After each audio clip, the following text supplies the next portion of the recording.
Once upon a time, a long time ago, in a galaxy far, far away, you've probably heard these phrases at some point in your life.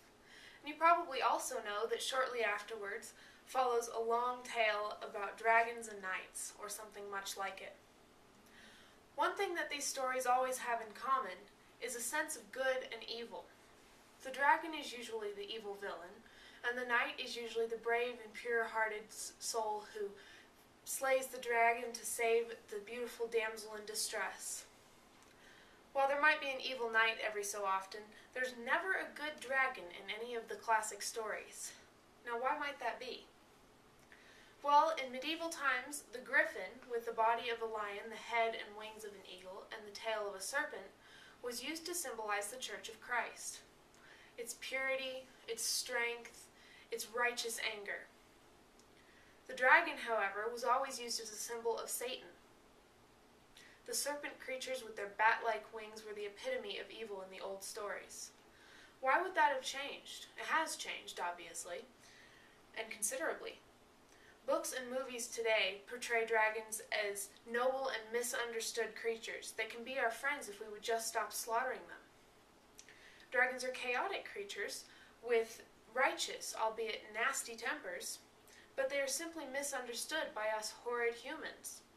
If we would just get past that prejudice, we could be friends.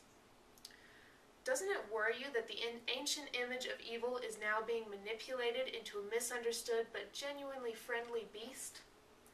There are certain things in the world that manipulate and change the way we think.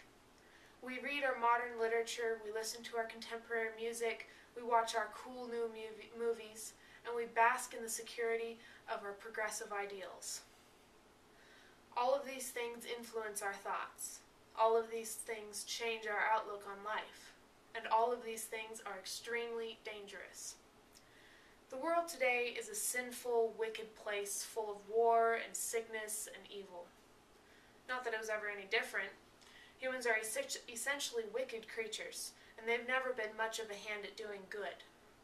But with the dawn of technologies like the printing press, the computer, the television, and even more recently, the iPod, the strength of the influence that our media has over us has increased exponentially. There's a Latin saying that goes, repetitio est mater studiorum. Translated, it means, repetition is the mother of learning. Our media is one great big flow of repetition. We listen to the same 500 songs an average of 250 times every 60 days. We watch movies with the same themes over and over and over again. All of our books blend together into one massive tangle of unreal dreams and ideals. Put together with the natural wickedness of human beings, these things become outrageously threatening. If we were being fed a stream of good media full of the teachings of the Bible, it would be a different story altogether. In the medieval era, for example, the few books that were read were mostly about the triumph of good over evil, and thus were not as much of a threat. There are hundreds of different aspects of the medieval era media that could be addressed, but the point here is that our culture is slowly but surely forcing what was once considered evil to morph into something that is essentially noble, though misunderstood. The media has already succeeded in many ways.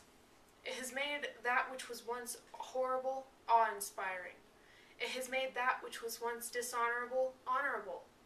It has made that which was once shameful, glorious. It has made evil good.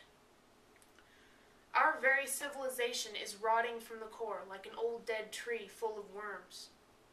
The sin that was once punished and shamed is now lifted up as normal and even wonderful. The dragon that was once rightly understood as a wicked and bestial creature is now a misunderstood creature of near-human intelligence that languishes on the edges of our stories, waiting only to be our humble friend. I hope that you can now see how terribly dangerous and destructive our media can be. The thoughts of one individual can be spread to the masses in a matter of hours. Ideals that are not entirely pure.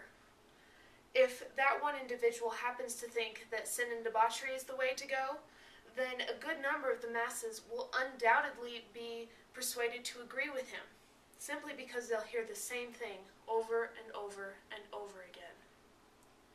We will be forever changed. We will be forever corrupted.